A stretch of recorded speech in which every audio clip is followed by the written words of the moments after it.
Hey everyone, welcome to my channel Initial Solution.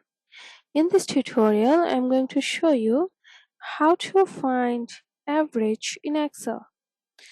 So let's open an Excel sheet and let's say we want the average of the obtained marks here.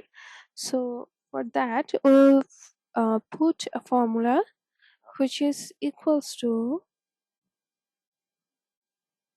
average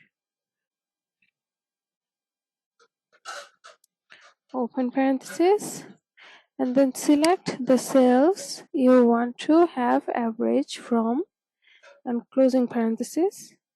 Click on enter. Here you can see we have found out the average. So it's just so easy. Hope this video helped you. If it did, then please like, comment and share this video. Subscribe to our channel.